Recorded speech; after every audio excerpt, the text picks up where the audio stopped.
Sahabat dan saudaraku, mari menggunakan waktu mempelajari firman Tuhan hari ini. Hari Selasa tanggal 21 Januari, judulnya Kasih Sayang Yesus. Kita mulai dengan doa singkat yang didasarkan dari Mazmur 116 ayat 5. Tuhan adalah pengasih dan adil, Allah kita penyayang.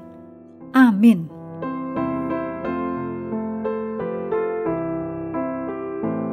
Dalam Perjanjian Baru, gambaran yang sama seperti dalam Perjanjian Lama digunakan untuk menggambarkan kasih sayang Allah. Paulus menyebut Bapa sebagai Bapa yang penuh belas kasihan dan Allah sumber segala penghiburan.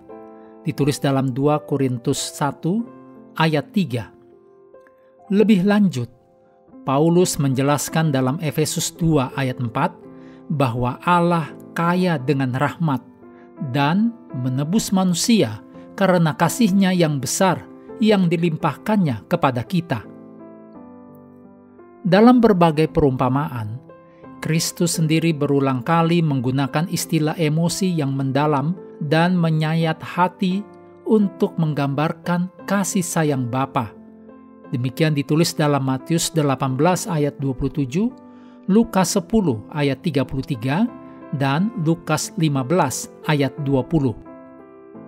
Dan bahasa yang sama yang menggambarkan kasih sayang ilahi dalam Perjanjian Lama dan Perjanjian Baru juga digunakan dalam Injil untuk menggambarkan respon penuh kasih dari Yesus terhadap mereka yang berada dalam kesusahan.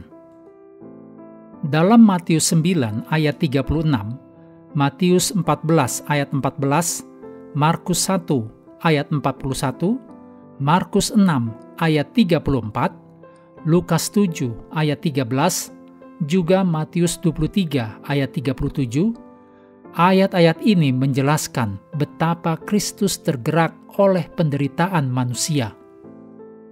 Berulang kali dalam Injil, Kristus dikatakan tergerak oleh belas kasihan terhadap orang-orang dalam kesusahan atau yang butuh bantuan. Dan Kristus tidak hanya merasa kasihan, Dia juga memenuhi kebutuhan manusia. Dan ya, Yesus juga meratapi umat-Nya. Kita mungkin membayangkan air mata Kristus ketika Dia memandang ke kota. Berkali-kali aku rindu mengumpulkan anak-anakmu, sama seperti induk ayam mengumpulkan anak-anaknya di bawah sayapnya, tetapi kamu tidak mau. Demikian ditulis dalam Matius 23 ayat 37. Di sini kita melihat bahwa ratapan Kristus sangat mirip dengan ratapan Allah di seluruh Perjanjian Lama. Faktanya, banyak ahli kitab suci mencatat bahwa gambaran seekor burung yang sedang menjaga anak-anaknya di timur dekat kuno adalah gambaran yang hanya digunakan untuk keilahian. Di sini banyak orang melihat gambaran dalam Ulangan 32 ayat 11 tentang Allah seperti seekor burung yang melayang-layang, melindungi dan memelihara anak-anaknya. Tidak ada contoh yang lebih hebat mengenai kasih sayang Allah yang besar kepada kita selain Yesus sendiri, yang memberikan dirinya bagi kita dalam pertunjukan kasih yang terbesar. Namun, Kristus bukan hanya gambaran Allah yang sempurna. Kristus juga merupakan teladan kemanusiaan yang sempurna.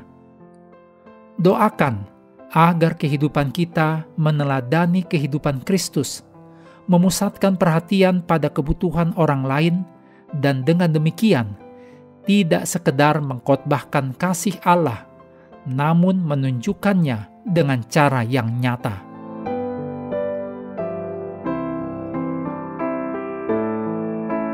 Mengakhiri pelajaran hari ini, mari kembali ke ayat inti. Yesaya 49 ayat 15.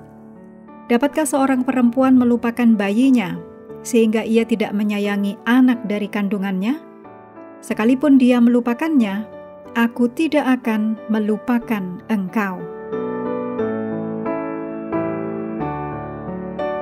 Sahabat juga perlu melengkapi waktu untuk bersekutu dengan Tuhan setiap hari dengan bacaan Alkitab sedunia. Percayalah kepada nabi-nabinya yang melanjutkan dari Filipi pasal 1. Tuhan memberkati kita semua.